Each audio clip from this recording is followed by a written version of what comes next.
The moment I saw my fiancé's hand slide up my maid of honor's thigh under the head table, I knew I had two choices, 'cause a scene that would destroy three powerful packs, or run. I chose to run, straight into the arms of a man whose eyes glowed crimson in the moonlight. But let me back up. 3 hours earlier, I was the happiest woman in the werewolf territories. Or at least, I was doing an excellent job pretending to be.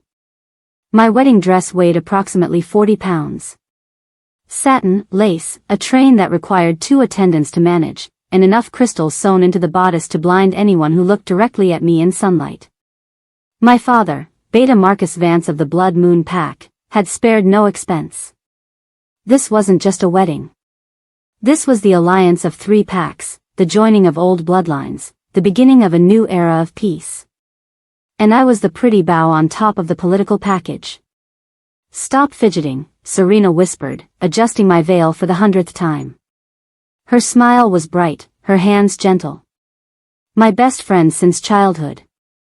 The only person who knew I'd cried myself to sleep every night since my engagement was announced 6 months ago. "I'm not fidgeting," I lied. "I'm breathing.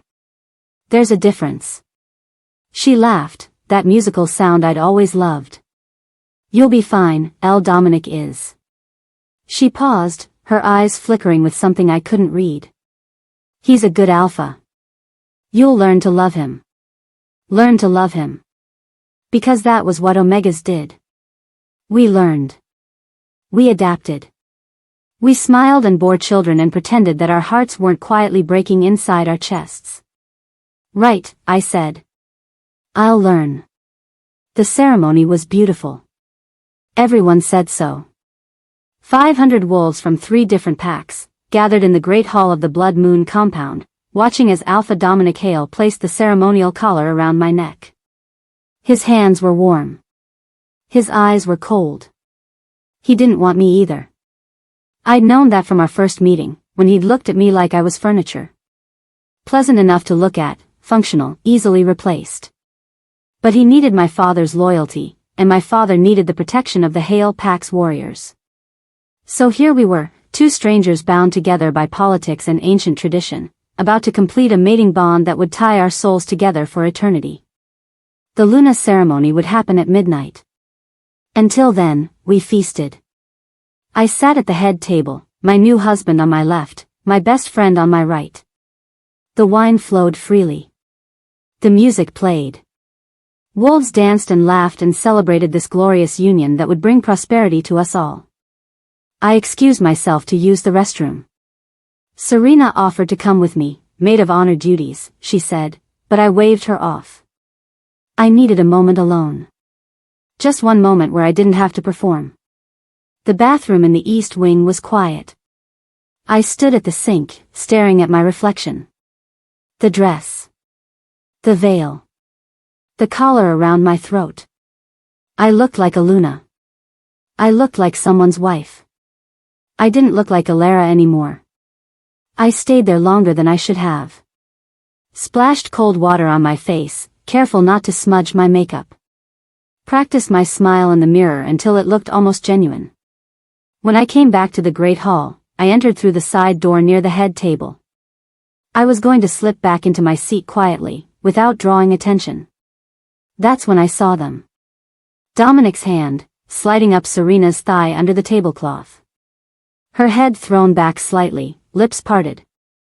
His mouth pressed against her ear, whispering something that made her shiver. The world stopped. No. The world didn't stop. It shattered. Every piece of trust, every friendship, every hope I'd been clinging to, gone in the space of a heartbeat. They didn't see me. They were too wrapped up in each other, too confident in their secrecy, too arrogant to imagine that the stupid Omega bride might actually notice. My feet moved before my brain caught up. I was walking, then running, my ridiculous dress gathered in my fists as I fled through the side door, down the corridor, out into the cold night air. I heard shouting behind me. My father's voice, maybe. Dominic's. I didn't stop. I couldn't stop. If I stopped, I would scream, and if I screamed, would never stop screaming.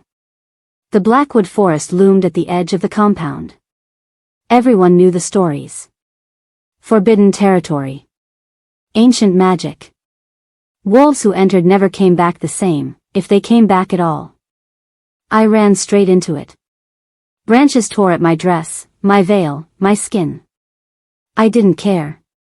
The pain was distant, unimportant compared to the agony ripping through my chest. The moon hung heavy overhead, watching my destruction with cold, silver indifference. I don't know how long I ran. Minutes. Hours. Time lost meaning in the darkness between the trees. My lungs burned. My legs screamed. My beautiful wedding shoes had been lost somewhere behind me, and my feet were bleeding, leaving a trail of red on the forest floor. Eventually, inevitably, I fell. My body gave out at the edge of a stream. The water was black in the darkness, reflecting nothing. I lay there in the mud, my 40-pound dress soaked and ruined, gasping for air that wouldn't come. This was it, then. This was how Alara Vance ended. Not as a Luna. Not as anyone's mate. Just a broken Omega lying in the dirt, crying over a man she never even loved. The tears came then, silent and devastating. Not for Dominic, I realized now that I'd never wanted him at all. For Serena. For the friendship I thought we had. For the trust I'd given so freely and she'd thrown away like garbage. For myself, and the life I would never get to live. Well, a voice said from somewhere above me. This is unexpected. I should have been afraid. I should have shifted, or run, or at least tried to defend myself. But I was empty. Hollowed out. I couldn't even lift my head. Footsteps approached. Soft, deliberate, unhurried. The footsteps of someone who had never needed to rush for anything in their life. A man crouched beside me. I could see his boots first, black leather, expensive, spotless despite the muddy ground. Then his hands, reaching toward me. Strong hands. Gentle. He turned me over carefully, cradling my head like I was something precious. Something worth protecting. I looked up into his face, and my broken heart stuttered back to life. He was beautiful. Not handsome, that word was too ordinary for what he was. Dark hair falling across his forehead. Jaw sharp enough to cut glass. And his eyes. His eyes glowed crimson in the moonlight. Not amber. Not gold. Not the eyes of any alpha I'd ever seen. Red. The color of blood. The color of power so ancient it had no name. He studied me with an intensity that should have terrified me. Instead, I felt something else entirely. A pull. A recognition. Like my soul was reaching for something it had always been missing. You're crying, he observed. His voice was deep, rich, resonant with authority. Who made you cry? I couldn't answer. My throat had closed around the words. His thumb brushed a tear from my cheek. The touch sent electricity through my entire body, warming places that had been cold for so long I'd forgotten what warmth felt like. It doesn't matter, he said, almost to himself. Whoever they are, they're already dead.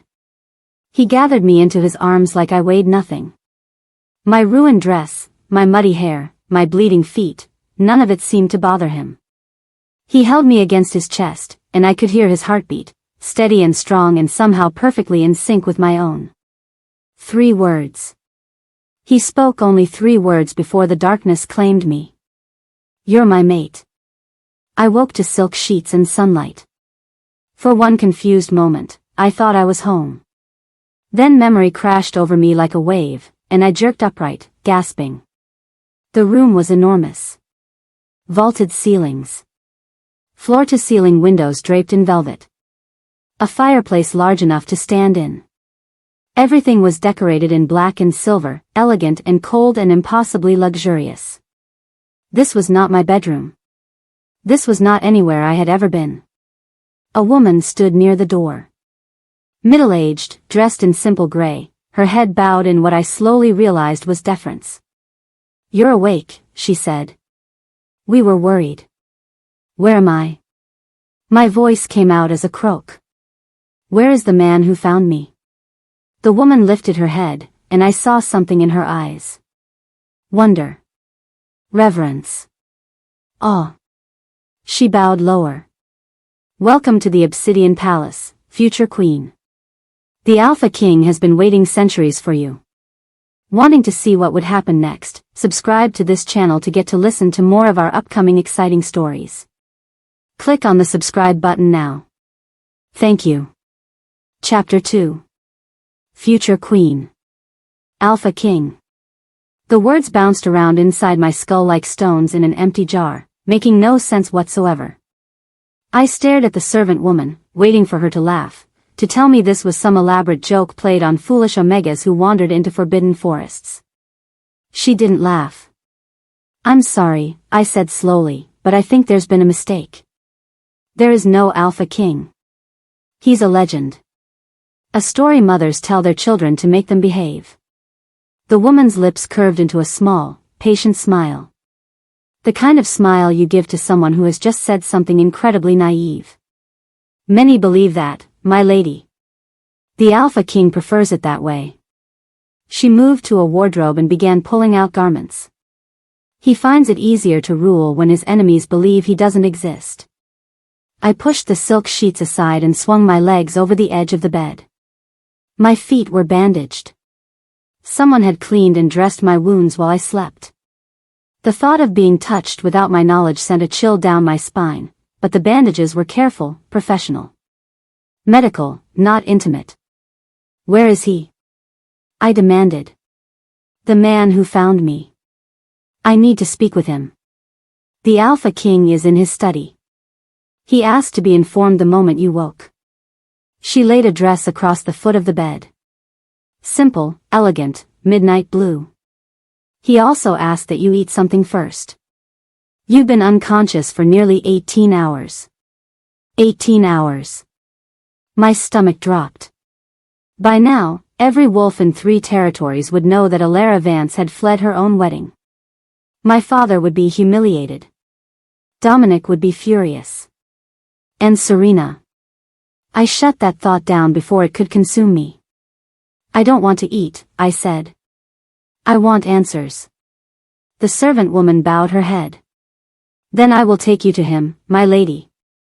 But please, she hesitated, something flickering in her eyes. Be patient with him. He has waited a very long time for you. He may be intense. Intense. That was one word for a man whose eyes glowed like blood in the moonlight. I dressed quickly, refusing the servant's help. The gown fit perfectly, which was unsettling. How did they know my size? Had they measured me while I was unconscious? The thought made my skin crawl, but I had bigger concerns than tailoring. The Obsidian Palace was exactly what its name suggested. Black stone walls.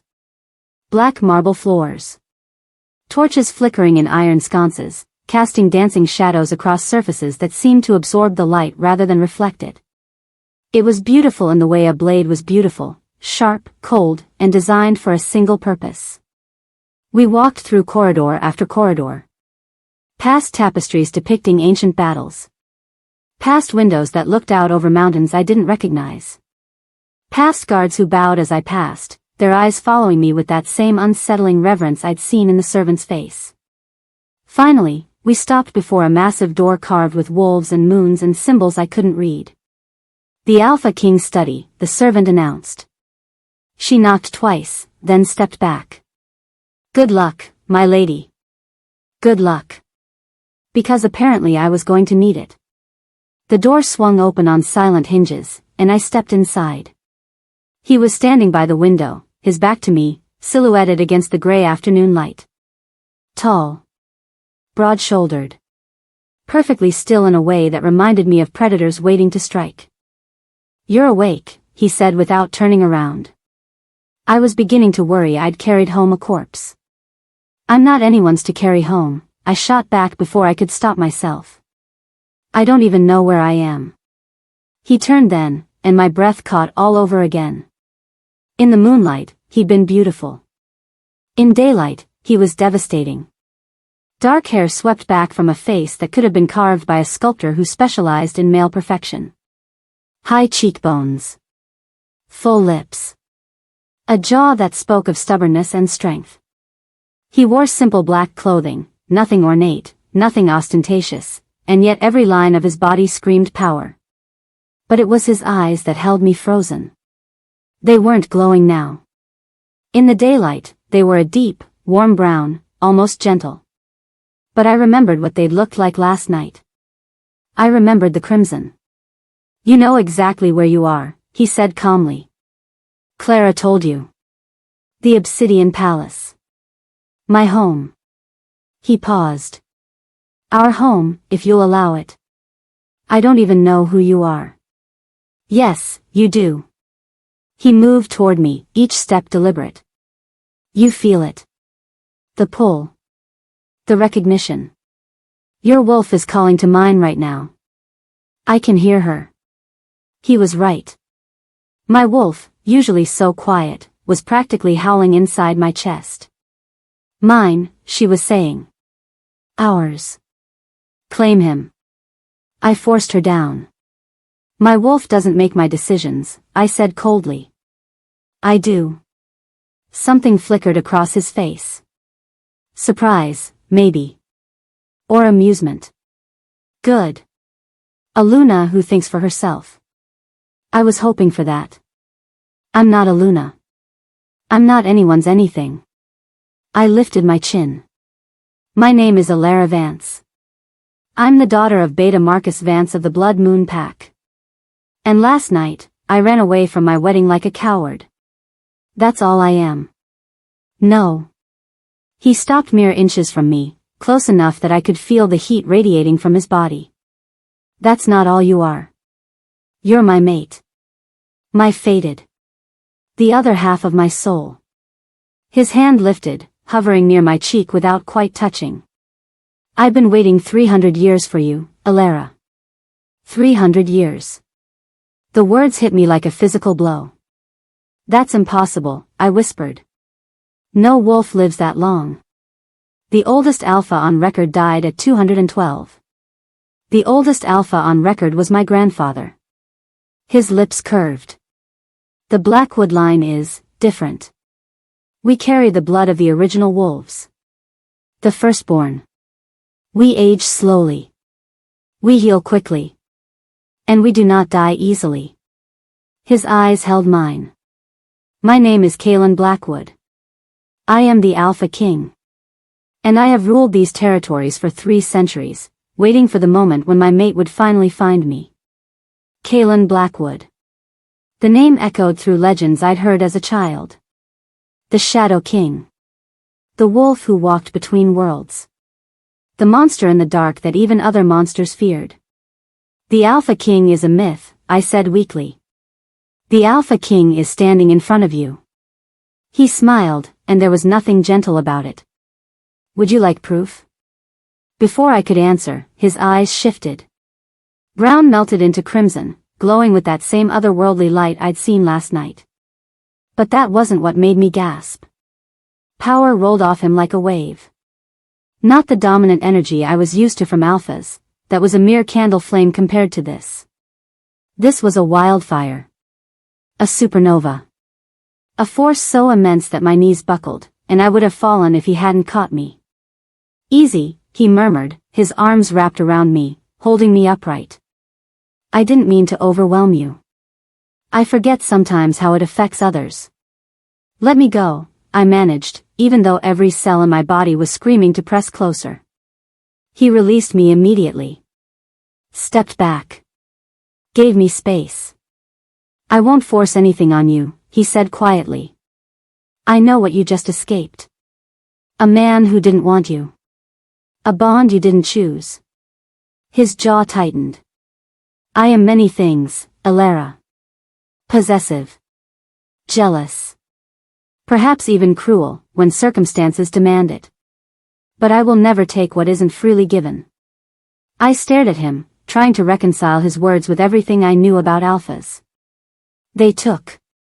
They claimed. They decided what was theirs and defended it to the death. They didn't ask permission. Why? The question came out before I could stop it. Because you are worth waiting for. His eyes, still crimson, burned into mine. I have waited 300 years. I can wait a little longer. My heart was pounding so hard I was certain he could hear it. And if I never choose you? If I decide to leave? Pain flickered across his face. Brief, quickly hidden, but unmistakable. Then I will let you go, he said softly. It will destroy me. But I will let you go. I didn't know what to say to that. This man, this legendary, immortal king, was offering me something no one had ever offered before. A choice. The door burst open behind us. A man strode in, tall, silver-haired, wearing the uniform of a high-ranking advisor. His face was grave. My king, he said, barely glancing at me. Forgive the interruption. We've received word from the Blood Moon territory. Kaelin's expression hardened. Speak. Alpha Dominic Hale has declared the Lady Alara a runaway traitor. He's demanding her return to face pack justice. The advisor's eyes finally flickered to me, filled with something that looked almost like pity. He's claiming she fled to avoid the Luna ceremony because she's been conspiring with enemy packs. He says she's been feeding information to the Shadow Claw territory for months. The blood drained from my face. That's a lie. I've never even spoken to anyone from Shadow Claw. I would never. We know, Kaelin said calmly. Too calmly. His voice had gone flat in a way that made my wolf whimper. What else, Marcus? The advisor hesitated. What else? Kaelin's voice dropped to something dangerous. A woman has arrived at the palace gates. She claims to be the Lady Alara's maid of honor. She's demanding an audience. Marcus swallowed. She says she's carrying Alpha Dominic's child.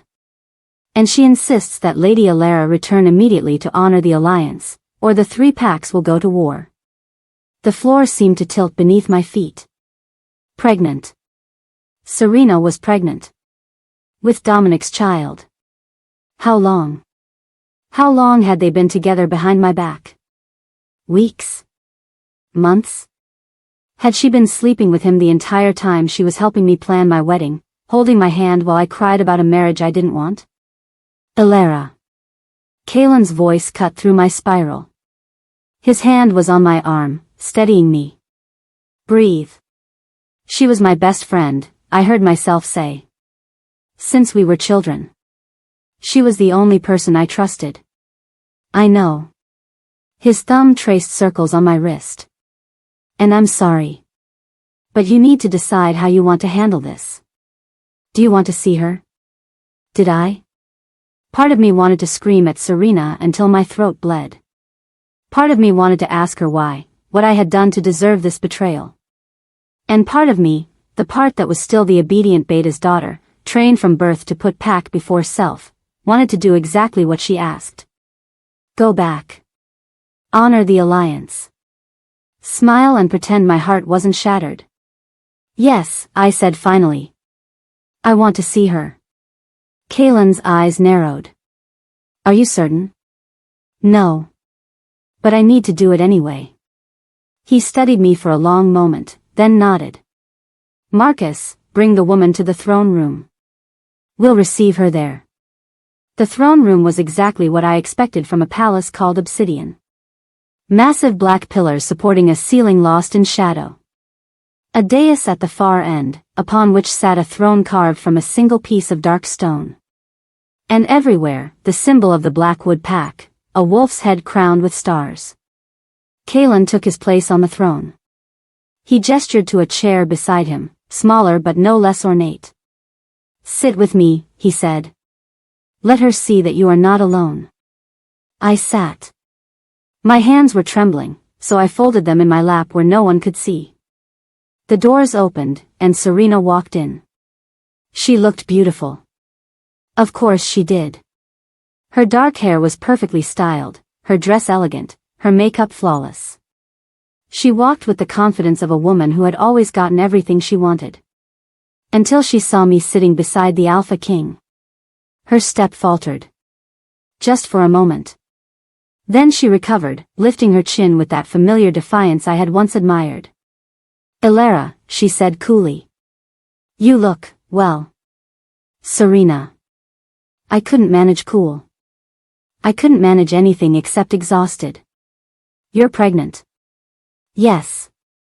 Her hand drifted to her stomach, a possessive gesture that made me want to vomit. "Dominic and I have been in love for months. We tried to fight it, but the heart wants what it wants." She paused, letting that sink in. "He was going to tell you after the Luna ceremony. He was going to reject you properly, give you time to find another match. But then you ran, and now everything is ruined." "I ruined everything?" The words came out sharper than I intended. "You were sleeping with my fiancé while planning my wedding. You held me while I cried about a marriage I didn't want, knowing the whole time that you were the reason he could barely look at me. And I ruined everything?" Serena's mask cracked, just slightly. Guilt flickered in her eyes before she buried it. "It doesn't matter now," she said stiffly. "What matters is the alliance. 3 packs are depending on this marriage. If you don't come back, there will be war. People will die." She stepped closer, her voice softening to something that almost sounded like the friend I remembered. "Please, Elle. Come home. Do your duty. You can reject him after the ceremony, find someone else, be happy somewhere far away. But right now, the packs need you." For one terrible moment, I considered it. Then Kaelin spoke. "She belongs to me now." His voice was quiet, but it carried through the throne room like a thunderclap. Serena's head snapped toward him, her face paling. "I'm sorry," she said carefully. "I don't believe we've been introduced." "We haven't." Kaelin rose from his throne, moving down the dais steps with lethal grace. "I am Kaelin Blackwood. The Alpha King. And the woman you're attempting to reclaim is my fated mate." Serena laughed nervously. "The Alpha King is a myth. So everyone keeps telling me." He stopped in front of her, and I watched her crumble under the weight of his presence. Her knees buckled. Her head bowed. Her wolf, submitting instinctively to a power far beyond anything she'd ever encountered. "Please," she whispered, all pretense of confidence gone. "The alliance is not my concern." Kaelin's voice was ice. "Your Alpha chose to betray his bride. Your Alpha chose to declare her a traitor rather than admit his own faithlessness. Your Alpha's consequences are his own to bear." He leaned closer, and Serena shrank back. "But understand this, Elara is mine now. My mate. My future queen. And anyone who tries to take her from me will meet my wolf." He smiled, and it was terrifying. "Tell Alpha Dominic that if he wants her back, he's welcome to come collect her himself. I could use the entertainment." Serena fled. There was no other word for it. She turned and ran from the throne room like death itself was chasing her. Maybe it was. Kaelin turned back to me, and the ice in his expression melted into something softer. "Are you all right?" "No," I admitted. "But I will be." He offered his hand. After a moment's hesitation, I took it. That night, I couldn't sleep. The bed was too soft. The room was too quiet. My mind was too full of everything that had happened in the last 2 days. The wedding, the betrayal, the forest, the man with crimson eyes who claimed I was his destiny. I rose and wrapped myself in a silk robe, padding barefoot through the darkened corridors of the Obsidian Palace. I wasn't looking for anything in particular. Just movement. Just distraction. I found myself outside Kaelin's study. The door was slightly ajar, golden light spilling through the crack. I heard voices inside, Kaelin and his advisor, Marcus. I should have walked away. I should have respected his privacy. Instead, I pressed myself against the wall and listened. "Can't keep this from her forever," Marcus was saying. "She has a right to know." She has a right to be safe. Kaylin's voice was tight with strain. If she discovers what she is, they'll come for her. Every enemy I've ever made, every pack that wants to see the Blackwood line fall, they'll tear her apart to get to her power. And if she finds out on her own? If someone tells her before you do?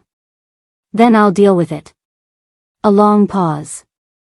She can never know what she really is, Marcus. If she discovers her bloodline, it will destroy everything. My bloodline. What I really am.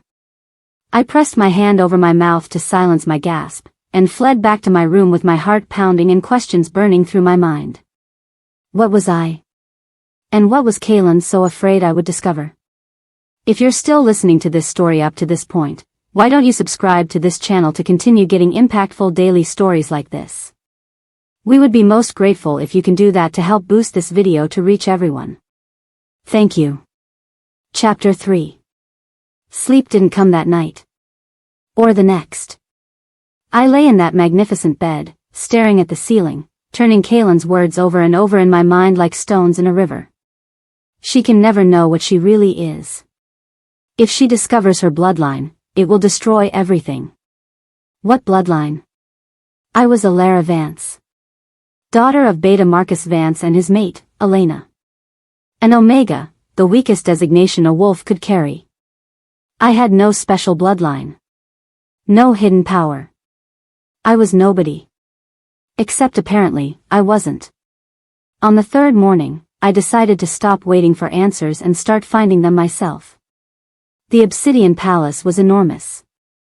I'd barely explored a fraction of it, confined mostly to my chambers and the throne room. But I'd noticed the servants whispering about the East Wing, falling silent whenever I walked past. The East Wing, they said, was forbidden. Only the Alpha King was permitted there. Which meant that's exactly where I needed to go. I waited until midday, when Kaylin was occupied with his council meetings. Then I slipped through the corridors, keeping to the shadows, moving with a stealth I didn't know I possessed. The East Wing was darker than the rest of the palace. The torches were fewer, the windows narrower, the air thick with dust and age. At the end of a long hallway, I found a door, massive, iron-bound, carved with symbols that made my wolf whimper in recognition. It wasn't locked. That surprised me. I pushed it open and stepped inside. The library stretched before me like a cathedral of knowledge. Shelves rose 3 stories high, crammed with books so old their spines had crumbled to dust. Ladders on rails allowed access to the upper levels. Candles floated in mid-air, actual floating candles, defying gravity through magic I couldn't comprehend. I'd never seen anything like it. I wandered through the stacks, trailing my fingers along ancient leather bindings. Most of the titles were in languages I didn't recognize. But some were in common, the shared tongue of the wolf territories. The history of the Blackwood dynasty. Royal bloodlines, a genealogical study. The slaughter of the Obsidian Court. My hand trembled as I pulled that last one from the shelf. The cover was stained with something dark. I didn't want to think about what. I found a dusty armchair near one of the floating candles and began to read. The book was a chronicle of tragedy. 25 years ago, the Obsidian Court had been attacked during the winter solstice celebration. Assassins from a coalition of rival packs had breached the palace walls while the royal family feasted. King Aldrich Blackwood and Queen Seraphina had been slaughtered in the throne room. Their 3 children, Prince Kaylin, Princess Lyanna, and the infant Prince Rowan, had all been reported dead. Except the book noted something strange. Princess Lyanna's body was never recovered. The assassins claimed they'd killed her, but no one ever found proof. Princess Lyanna Blackwood. The name echoed in my skull. I flipped to the genealogical section, my heart pounding. There was a portrait of the princess, painted when she was about 18. Dark hair. Gray eyes. A stubborn set to her jaw that looked heartbreakingly familiar. She looked exactly like me. I wondered how long it would take you to find this place. I dropped the book, spinning toward the voice. Kaylin stood in the doorway, arms crossed, watching me with an expression I couldn't read. He didn't look angry. He looked resigned. You knew I'd come here, I said. It wasn't a question. I knew you'd investigate. You're not the type to accept mysteries. He moved into the library, his footsteps echoing in the vast space. I've been waiting for you to ask the questions you're clearly dying to ask. Fine. I stood, squaring my shoulders. Who was Princess Lyanna to you? Pain flickered across his face. My sister. Or rather, the sister I was raised with. The Blackwoods adopted me when I was 7 years old, a war orphan with no pack and no family. King Aldrich and Queen Seraphina raised me as their own. His voice softened. Lyanna was 12 when I arrived. She was the first person to make me feel like I belonged. The book says she died in the massacre. The book says her body was never found. He stopped in front of me, close enough to touch. I spent years searching for her. Sent scouts to every corner of the territories. Offered rewards that could have bought kingdoms. But she'd vanished completely. His jaw tightened. Until 3 nights ago, when her daughter ran into my forest wearing a ruined wedding dress. The world tilted sideways. No, I whispered. That's not possible. My mother was Elena Vance. She died when I was 12. I remember her. I remember her face, her voice, her. Elena was the name Lyanna took when she went into hiding. Kaelin's hands settled on my shoulders, steadying me. She knew the assassins would keep hunting her. So she fled to the Blood Moon territory, married a beta who asked no questions, and hid her daughter in plain sight. His eyes burned into mine. She made you believe you were an Omega, Elara. She suppressed your wolf, dampened your power, did everything possible to make you invisible. Because invisible meant safe. No. I jerked away from him. My father would have told me. He wouldn't have lied to me for 25 years. He was protecting you. Just like Lyanna asked him to. Stop calling her that. My voice cracked. Her name was Elena. She was my mother. She braided my hair and sang me to sleep and told me stories about. I stopped. Stories about the Shadow King. The wolf who walked between worlds. The lonely ruler who waited in his dark palace for someone to love. My mother's bedtime stories. The ones I'd thought were fairy tales. They were about Kaelin. She'd been telling me about her brother. My legs gave out. I would have hit the floor if Kaelin hadn't caught me, lowering me gently into the armchair I'd abandoned. Breathe, he said quietly. Just breathe. You're my uncle. The words came out strangled. The mate bond, we're related. No. His voice was firm. I was adopted, Elara. There is no blood between us. The mate bond is real. I felt it the moment you crossed into my territory. My wolf has never been wrong. He knelt before me, taking my hands in his. But I understand why you'd question everything now. I understand why you'd wonder if any of this is real, or if it's all some elaborate trap. Is it? I searched his face for any sign of deception. Did you know who I was before you found me in the forest? Was all of this, the courting, the protection, the pretty speeches about waiting for me, was it just a way to control the lost princess? Hurt flashed in his eyes. Real hurt, not performed. I didn't know, he said softly. Not until Marcus confirmed it yesterday. All I knew was that my mate had finally arrived, and she was broken and crying and needed someone to care for her. His thumb traced circles on my palm.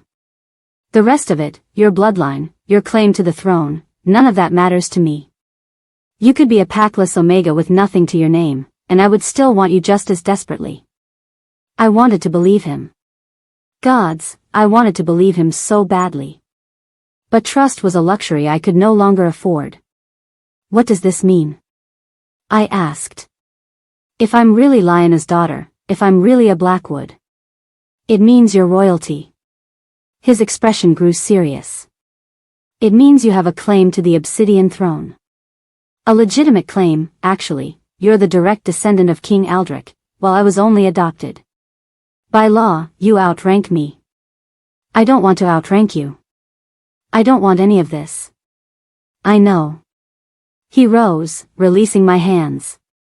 But the world rarely cares what we want. A commotion in the corridor interrupted us. Shouting. Running footsteps. The sound of something shattering. Kalen's head snapped toward the door, his body going rigid with tension. Stay here, he ordered. Like hell, I muttered, and followed him out of the library. The entrance hall was chaos. Servants scattered. Guards drew weapons. And standing in the center of it all, mud-spattered and exhausted and looking 20 years older than when I'd last seen him, was my father. Papa? The word slipped out before I could stop it, a child's name, from a time before I'd learned to call him Beta Vance like everyone else. He turned at the sound of my voice, and the relief that flooded his face nearly broke me. Elara. He crossed the hall in 3 long strides and pulled me into his arms. Thank the gods. Thank the gods you're safe. What are you doing here? I asked against his shoulder. How did you find me? Everyone knows you're here. The whole territory is talking about the Omega bride who ran into the Alpha King's arms. He pulled back, gripping my shoulders, his eyes searching my face. I came as fast as I could. There are things I need to tell you. Things I should have told you years ago. I know. My voice was hollow. I know about Lyanna. I know about the Blackwoods. I know everything. His face crumbled. She made me swear, Elara. On her deathbed, she made me swear I would never tell you. She was so afraid they'd find you, hurt you, use you. Who? I demanded. Who was she afraid of? Everyone. He glanced at Kalen, something complicated passing between them. The Packs who ordered the massacre. The rival kingdoms who feared the Blackwood line. Anyone who might want to use a lost princess as a political weapon. He swallowed hard. When Lyanna, when she died, I thought the secret would die with her. I thought I could just keep you safe, keep you hidden, let you live a normal life. A normal life? Bitter laughter bubbled up my throat. You let me think I was an Omega. You let them treat me like I was worthless. Do you have any idea what it's like to grow up believing you're the weakest wolf in the pack? It kept you alive. His voice broke. That's all that mattered to me. That's all that ever mattered. Kalen stepped forward, his presence commanding attention without effort. Beta Vance. I assume you didn't travel all this way just for a family reunion. My father's expression hardened. No. I came to warn you. He looked between us, fear etched into every line of his face. Dominic knows. I don't know how he found out, but he knows Elara is the lost Blackwood heir. He's been spreading the news across every territory. And now. He hesitated. Now what? I pressed. He's assembling an army. He's already convinced a dozen packs to join him. They're marching on the Obsidian border as we speak. The blood drained from my face. He's starting a war? Over me? Not over you. Kalen's voice was grim. Over what you represent. The Blackwood bloodline carries power that hasn't been seen in generations. If Dominic can control you, force a mating bond, produce an heir, he'll have a claim to the Obsidian throne. He could unite every pack under his rule. But he doesn't want me. He wants Serena. He wants power. My father's hands tightened on my shoulders. Serena was a distraction. A comfort. You were always the prize, Elara. He just didn't know how valuable you truly were. The irony was almost funny. I'd spent my entire life being told I was worthless. Too weak. Too soft. An embarrassment to the Vance name. And now, suddenly, I was the most valuable woman in the werewolf world. A prize. A possession. A throne waiting to be claimed. Some things never changed. How much time do we have? Kalen asked, his tactical mind already working. 3 days. Maybe less. My father released me, straightening into the beta I'd always known. His forces outnumber yours significantly. He's got warriors from the Iron Fang, Shadow Claw, and Stone Peak packs. Nearly 2,000 wolves. I have 1,000. And better trained. Kalen's jaw set with determination. It's not ideal, but it's not impossible. You can't fight him, I interrupted. People will die. Your people. And for what? To protect some woman you barely know?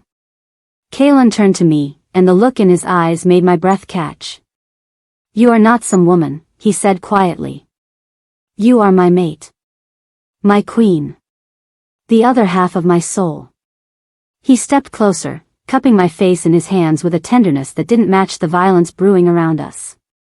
I have waited 300 years for you, Alara Blackwood. I will not lose you now. You don't even know if you can trust me, I whispered. I don't even know if I can trust you. Everything is, it's all so complicated. I know. His forehead touched mine. But the mate bond doesn't lie. Whatever secrets exist between us, whatever truths we still need to uncover, this is real. What I feel for you is real. And I will burn the entire world to the ground before I let anyone take you from me. It should have terrified me.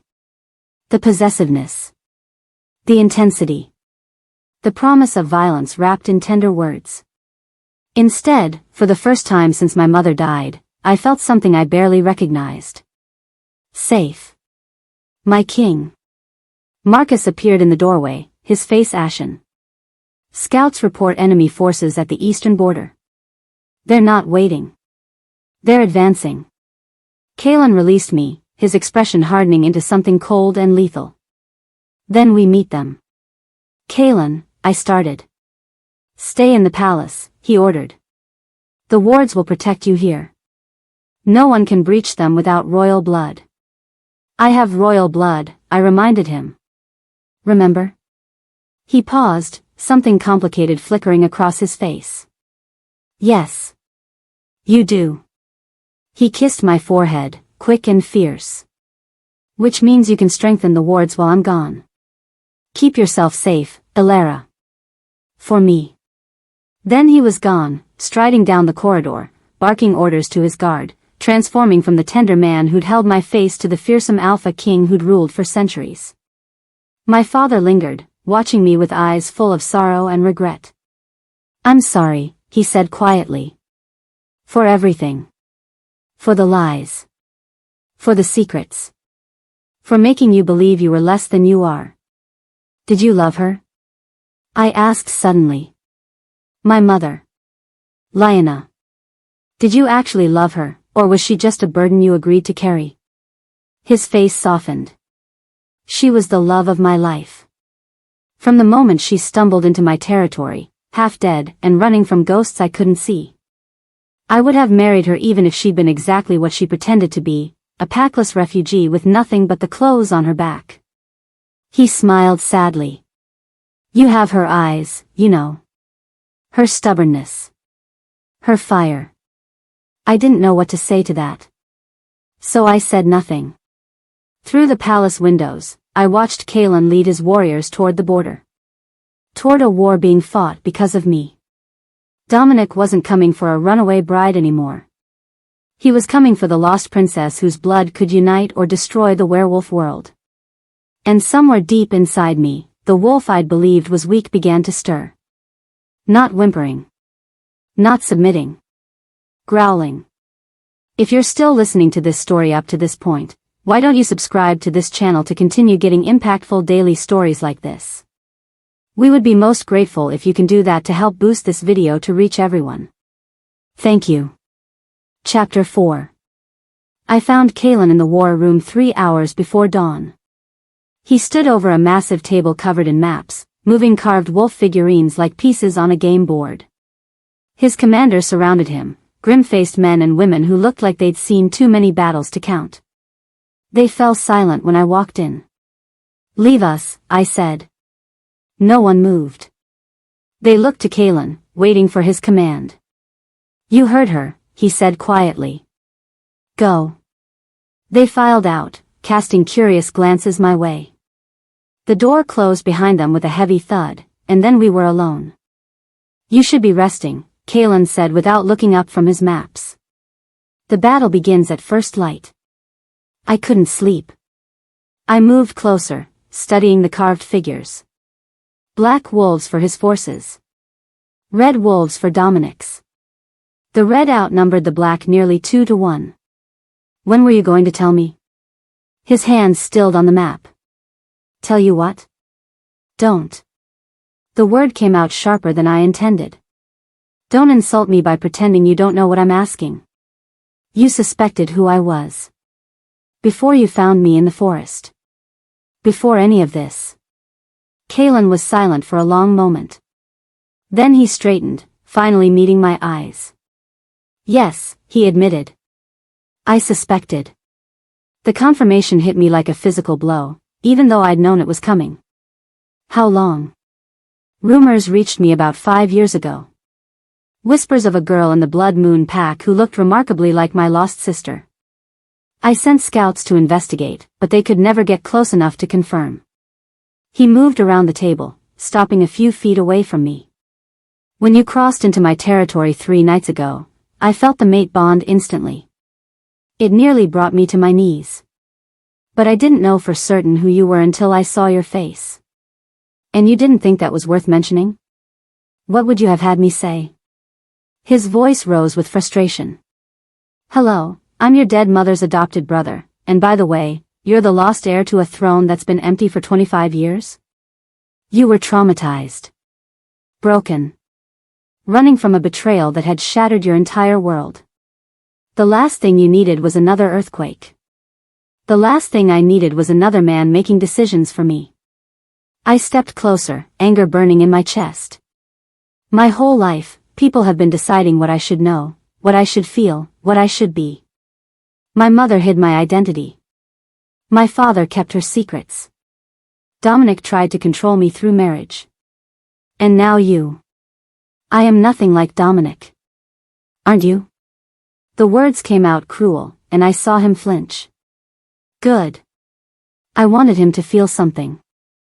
"You found a woman in the woods, a woman you suspected might be royalty, and you brought her back to your palace. You courted her. Protected her. Made her feel safe. And the whole time, you were sitting on information that would have changed everything. The mate bond is real." His voice was fierce now, desperate. "I felt it before I knew who you were. Before I saw your face. The moment you entered my territory, my wolf recognized you. That's not something I can fake or manufacture." He closed the distance between us, gripping my shoulders. "I have waited 300 years for you, Alara. 300 years of loneliness. 300 years of watching other wolves find their mates while I remained alone. Do you think I would risk losing you over politics?" I wanted to pull away. I wanted to maintain my righteous anger, my justified suspicion. But his hands were warm on my shoulders, and his eyes were filled with something that looked terrifyingly like truth. "I don't know what to think anymore," I whispered. "My entire life has been a lie. Every memory I have is tainted now. Every person I trusted has been keeping secrets. How am I supposed to know what's real? This." He pulled me closer, wrapping his arms around me. "This is real. Whatever else you doubt, don't doubt this." I let myself lean into him. Just for a moment. Just long enough to feel his heartbeat against my cheek, steady and strong and perfectly in sync with my own. "I'm scared," I admitted. "I know." His hand stroked my hair. "But you're not alone anymore. Whatever happens tomorrow, whatever comes after, you will never be alone again." We stood like that until the first gray light of dawn crept through the windows. Then the war horn sounded, and there was no more time for comfort. The battle began at sunrise. I watched from the palace walls, my heart in my throat, as Kaelin's forces met Dominic's army on the eastern plains. The clash of wolves was thunderous, snarls and howls and the sickening crunch of bone.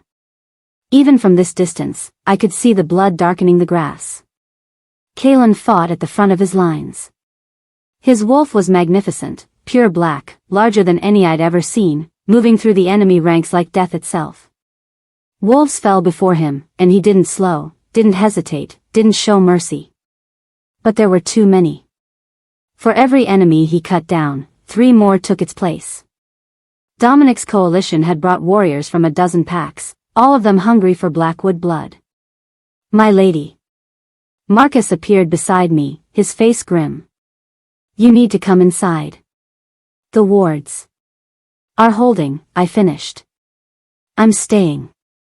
With respect, if the king falls. He won't fall. I didn't know if I believed it, but I said it anyway. He can't. A commotion near the palace gates drew my attention. Guards were shouting, weapons drawn. Someone was trying to get through the barrier. What's happening? I demanded. Marcus squinted toward the chaos. It appears we have a visitor. One of ours captured her trying to sneak through the lines. His expression darkened. It's the woman from before. The maid of honor. Serena. I was moving before I made the conscious decision to go. Down the stairs, through the corridors, out into the courtyard where a circle of guards surrounded a kneeling figure. She looked nothing like the polished woman who'd walked into the throne room demanding my return. Her hair was tangled. Her clothes were torn. Blood streaked her face from a gash on her forehead. But her eyes were the same. Cold. Calculating. Watching me approach with something that looked almost like satisfaction. Ilara. She smiled, and it was wrong somehow. Too sharp. Too knowing. I was wondering when you'd show up. What are you doing here? I stopped a few feet away, my wolf bristling with warning. Did Dominic send you? Dominic. She laughed, and the sound sent chills down my spine. Dominic is a puppet. A useful idiot with delusions of grandeur. He actually believed he could control you through marriage. As if the Blackwood bloodline could be contained by something as mundane as a mating ceremony. The guards shifted uneasily. I held up a hand, keeping them back. What are you talking about? Serena rose slowly, ignoring the weapons pointed at her throat. I'm talking about the truth, little princess. The truth about why your mother died. The truth about why Dominic was so eager to marry you. The truth about who's really been pulling the strings all along. You're not making sense. I'm making perfect sense. You're just not listening. She stepped closer, and I noticed something I'd missed before, a tattoo on her inner wrist, partially hidden by her sleeve. A silver claw, curved like a crescent moon. My name isn't Serena. It never was. I was placed in the Blood Moon Pack 15 years ago, with orders to watch you. To report on your development. To ensure you remained weak and controllable until the time was right. My blood ran cold. Placed by who? The Silver Claw Syndicate. She said it like it was supposed to mean something. Like the name alone should make me tremble. We've been waiting for this moment for 25 years. Ever since your mother escaped the slaughter we orchestrated. The massacre at the Obsidian Court. The pieces clicked into place with horrible clarity. You're the ones who killed the royal family. We're the ones who tried to kill all the royal families. Her smile widened. The Alpha bloodlines have ruled too long. They hoard power, pass it down through generations, keep the rest of us under their heels. The Syndicate believes in a different way. A world where power is taken, not inherited. Where the strong rule, regardless of blood. So you murdered children. My voice shook with rage. You killed innocent people in their beds. We culled a diseased bloodline. She shrugged, utterly without remorse. Or we thought we did. But Lyanna escaped. She hid herself away, married a weak beta, and produced a daughter she kept suppressed and submissive. Her eyes glittered with something like hunger. We couldn't let that stand. So we found her. And we finished what we started. The world tilted sideways. What did you say? Your mother's death wasn't natural, princess. Serena's voice was silk and poison. We poisoned her slowly, over months. Made it look like a wasting sickness. She never suspected a thing, never suspected her daughter's best friend was measuring out doses in her morning tea. Something inside me broke. Not crumbled. Not cracked. Broke, completely and catastrophically, like a dam giving way before a flood. The power that had been sleeping inside me all my life suddenly roared awake. I felt it surge through my veins like liquid fire. Felt my bones begin to shift, to reshape, to become something more than they'd ever been. Felt my wolf rise up, but she wasn't just a wolf anymore. She was something ancient. Something primal. Something that had existed since the dawn of the werewolf race. She was Leakin. The shift took me over completely. I'd transformed before, all wolves could shift, but this was different. This was transcendence. My body grew larger, more powerful, muscles rippling beneath silver-white fur that shimmered like moonlight made solid. My senses expanded until I could hear heartbeats across the battlefield, smell fear rising from the enemy lines. When I looked down at Serena, she'd stopped smiling. That's not possible, she whispered. The Leakin bloodline died out centuries ago. I didn't answer. Couldn't answer, my vocal cords had changed, become something beyond human speech. But the growl that rumbled from my chest said everything I needed to say. She ran. The guards scattered. I let them go, they weren't my targets. The battlefield called to me. I leaped the palace walls in a single bound, covering ground faster than should have been possible. The enemy wolves saw me coming and tried to run, but there was nowhere to go. I tore through their ranks like a force of nature, unstoppable, relentless, driven by a grief and rage that had been building for years. They'd killed my mother. They'd stolen my childhood. They'd turned my best friend into a weapon against me. They would pay. The battle shifted around me. Dominic's forces, which had been pressing forward moments ago, began to fall back in terror. They'd come prepared to fight wolves. They hadn't prepared for this. I found Kalen in the thick of the fighting, surrounded by enemy warriors. Even in his magnificent wolf form, he was struggling, there were too many, and he'd been fighting for too long. Blood matted his black fur. His movements were slowing. A massive gray wolf lunged for his throat. I intercepted it mid-leap, my jaws closing around its spine. The crunch was satisfying in a way that should have horrified me. The body fell limp, and I was already moving, putting myself between Kalen and the enemies who wanted him dead. They fled. All of them. The moment they saw what I was, what I could do, they turned and ran like the cowards they were. I shifted back without meaning to. One moment I was a creature of silver and fury, the next I was a woman, naked and trembling, kneeling in blood-soaked grass. Kalen's wolf dissolved into his human form.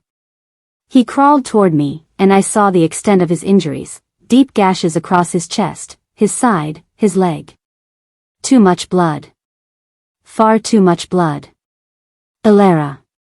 His voice was barely a whisper. You're incredible. Don't talk. I gathered him into my arms, pressing my hands against the worst of his wounds. Save your strength. The healers will be here soon. I would have given you the throne. His eyes were glazing over, losing focus. I would have given you everything. The crown. The kingdom. All of it. He reached up, his blood-slicked fingers touching my cheek. I just wanted you to love me first. Stop. Tears streamed down my face. Don't you dare say goodbye. Don't you dare leave me. Never. A ghost of a smile crossed his lips. I waited 300 years for you. I'm not going anywhere. He passed out in my arms. The healers arrived moments later. They pulled him from my grasp, shouting orders, working frantically to stem the bleeding. I watched in numb horror as they carried him back toward the palace. Someone draped a cloak over my shoulders. Someone else was asking me questions I couldn't hear.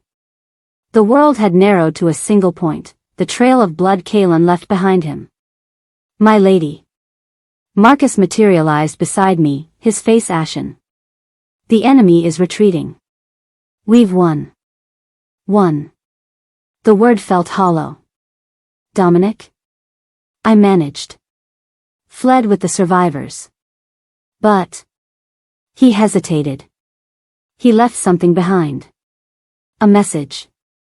I followed Marcus to the far edge of the battlefield, where the grass had been burned away in a perfect circle. Words had been seared into the earth itself, still smoking faintly. The syndicate sends their regards, little princess. We killed your mother. Now we'll finish what we started. I stared at the message until the letters blurred before my eyes. They'd killed my mother. They'd tried to kill me. And they would keep trying until one of us was dead. My wolf stirred inside me, not the weak, submissive creature I'd believed she was for so long, but the Leakin. The ancient one.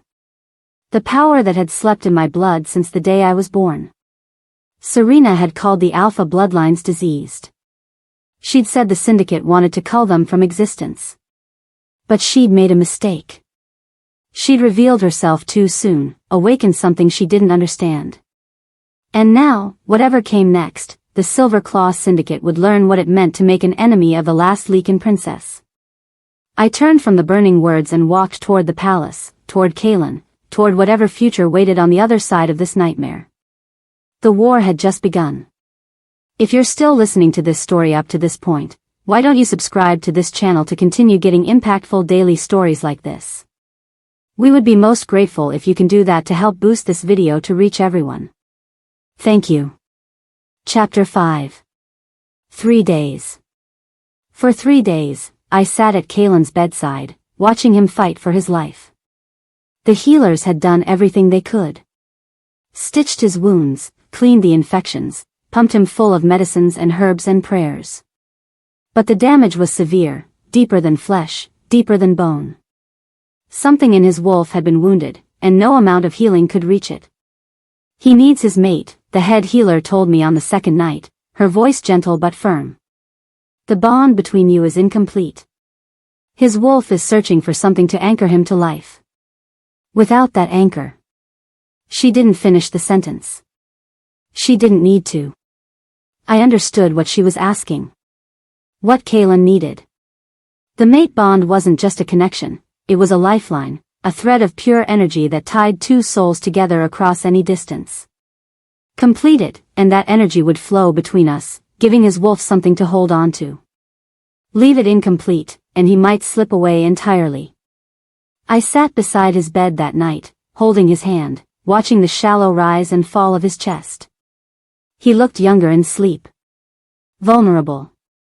The fearsome Alpha King reduced to a man fighting for each breath. I don't know if I'm ready, I whispered to his unconscious form. I don't know if I can trust myself, trust you, trust any of this. I brought his hand to my lips, pressing a kiss against his knuckles. But I know I can't lose you. Not now. Not when I've only just found you. His fingers twitched in mine. The smallest movement, but it sent hope surging through my chest. I climbed onto the bed beside him, careful not to jostle his injuries. Pressed my body against his side, my head on his shoulder, my hand over his heart. The mate bond hummed between us, incomplete, aching, desperate to be finished. I choose you, I said softly.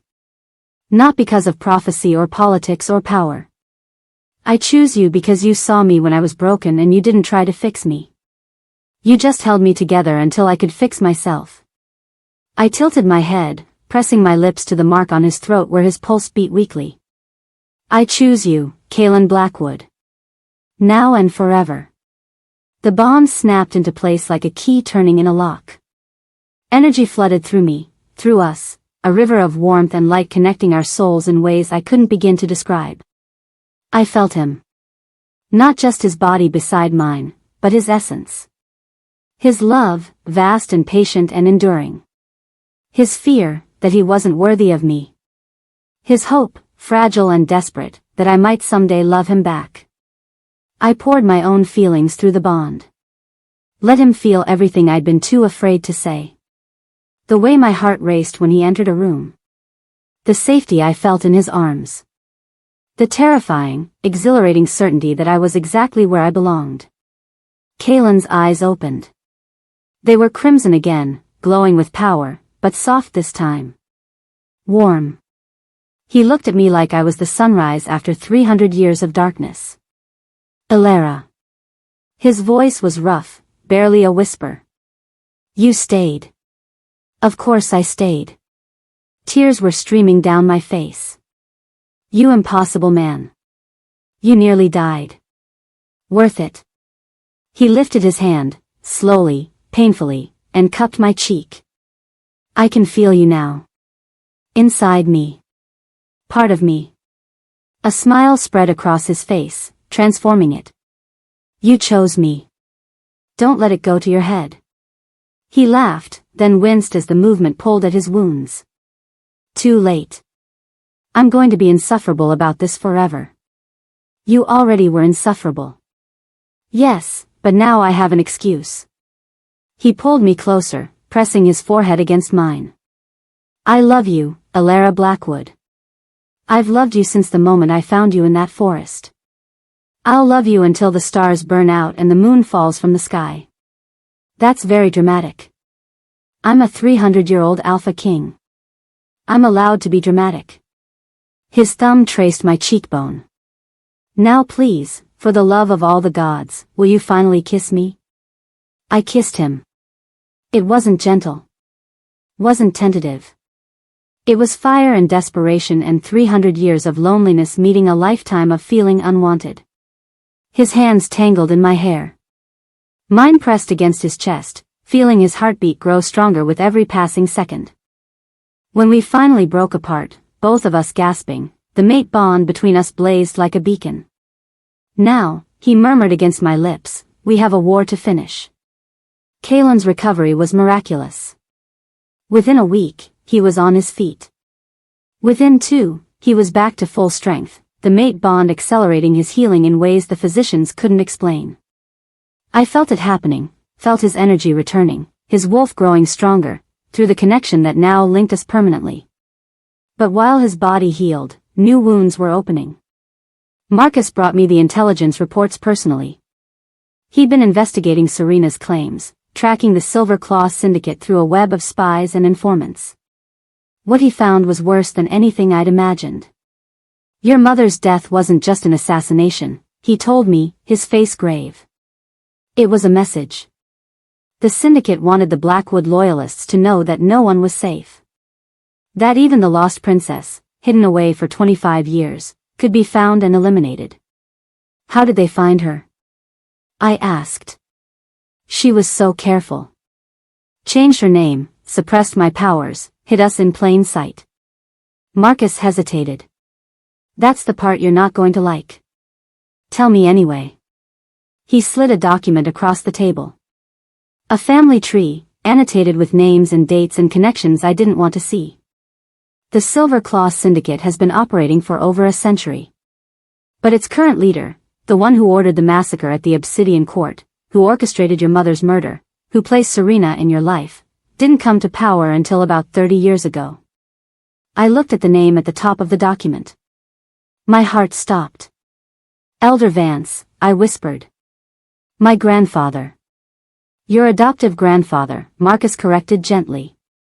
He's no blood relation to you. But he's been part of the syndicate since he was a young man.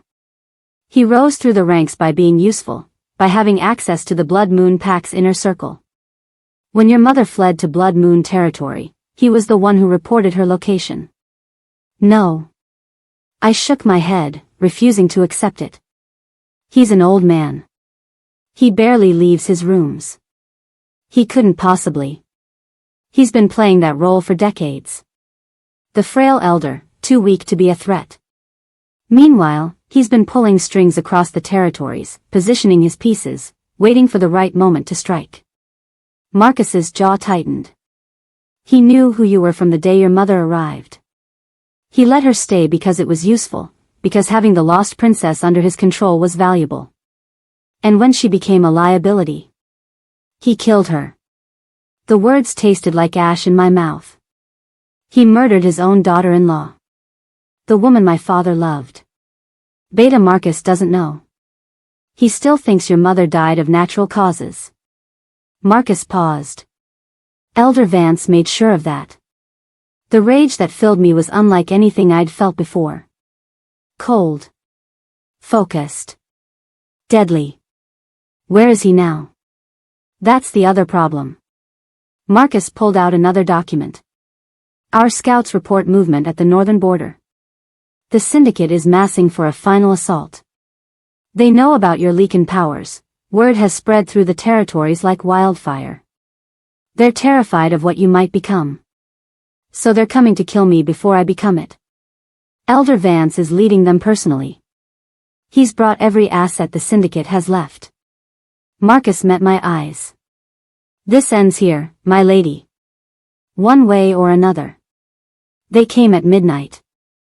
The syndicate forces poured over the mountains like a dark tide, hundreds of wolves, all bearing the silver claw mark that branded them as enemies of every alpha bloodline. They didn't bother with strategy or subtlety. This was a death blow, meant to overwhelm us through sheer numbers. Kaelin's forces met them at the palace walls. The fighting was brutal, desperate, wolves tearing at each other under the light of a blood-red moon. I watched from the ramparts, waiting, feeling the Leakin power coiled inside me like a spring. Then I saw him. Elder Vance stood at the edge of the battlefield, watching the carnage with cold satisfaction. He was shifted into his wolf form, not the frail creature I might have expected, but a massive gray beast with silver streaking through his fur. He moved through his own forces without joining the fight, directing them, positioning them. Waiting for me. I vaulted over the wall and landed in the middle of the battle.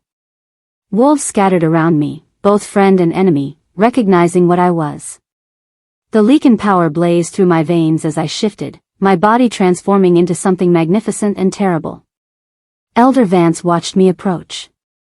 When I was close enough to hear, he shifted back into human form. There she is, he said, his voice carrying across the chaos. The abomination. The curse made flesh. He shook his head slowly. You look so much like her. Lyanna. She had that same stubborn set to her jaw when I put the poison in her tea. You murdered my mother. I eliminated a threat. No remorse. No hesitation. The Leakin bloodline should have died out centuries ago. It's unnatural. Dangerous. Wolves who can command other wolves, who can bend the pack hierarchy to their will. Do you have any idea what that kind of power does to the natural order? You slaughtered the entire royal family because you were afraid. I slaughtered them because I was right. He began to shift, bones cracking, body contorting. The world doesn't need kings and queens and ancient bloodlines. It needs wolves who earn their power through strength, not inheritance. And it certainly doesn't need monsters like you. His wolf lunged at me. I met him head-on. The fight was savage. He was older than me, more experienced, and the syndicate had trained him well. His jaws snapped at my throat. His claws raked my sides. He fought with the desperate ferocity of a true believer, convinced that my death would save the world. But I was Leakin. The power sang through me, ancient and unstoppable. Every wound he inflicted healed in seconds. Every attack he launched was met with something stronger. I wasn't just fighting him. I was channeling generations of Blackwood strength, all the power my mother had suppressed, all the potential that had been locked away inside me since birth. I drove him back. Step by step, blow by blow, until he was pinned beneath my massive form, my jaws hovering over his throat. Yield, I commanded through the pack link. The Alpha command, amplified by Leakin power, impossible to resist. He shifted back to human, gasping, bleeding, defeated. Around us, the fighting had stopped. Every wolf on the battlefield, friend and enemy alike, was staring at us. "Kill me," Elder Vance spat. "Finish it. Prove you're the monster I know you are." I shifted back to human form. Stood over him, naked and bloodied and utterly unashamed. "No," I said quietly. "You don't get a warrior's death. You get to live. To watch everything you built crumble. To know that the bloodline you tried to destroy is stronger than ever." I looked up at the syndicate wolves surrounding us.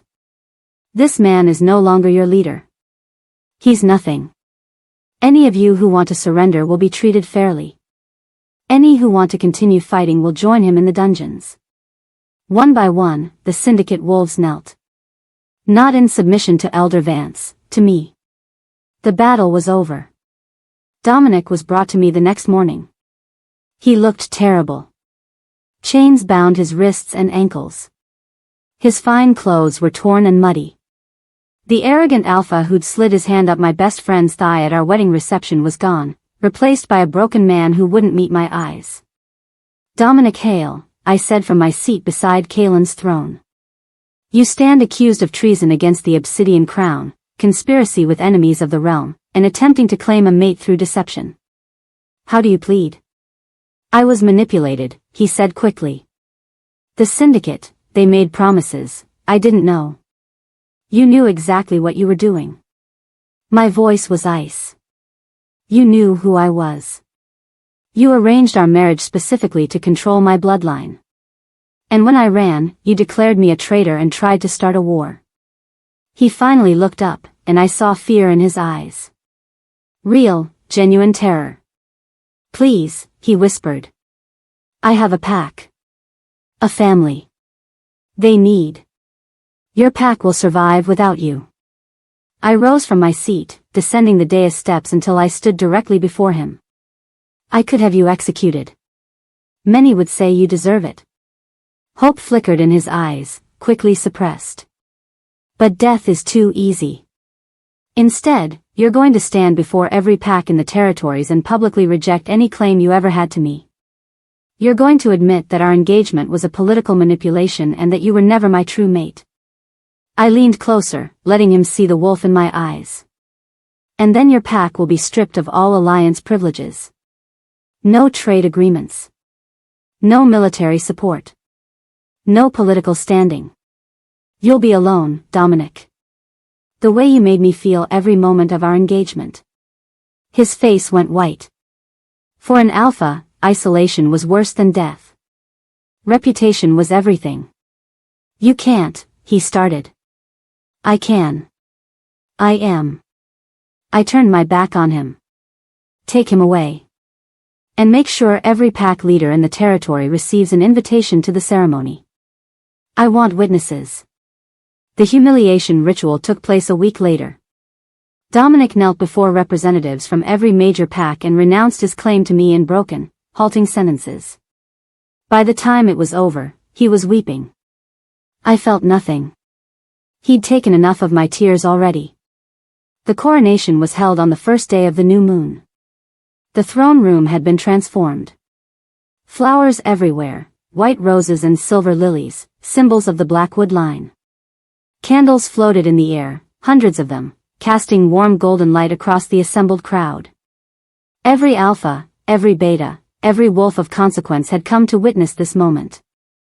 Kaelin stood beside me at the foot of the dais. He wore ceremonial black, a crown of silver and onyx already settled on his dark hair. He looked every inch the legendary king, except for the way he kept glancing at me like he couldn't quite believe I was real. "Are you ready?" he murmured as the ceremony began. "No," I admitted. "But I'm going to do it anyway." His hand found mine, squeezing gently. Through the mate bond, I felt his love. His pride. His absolute certainty that I was exactly where I belonged.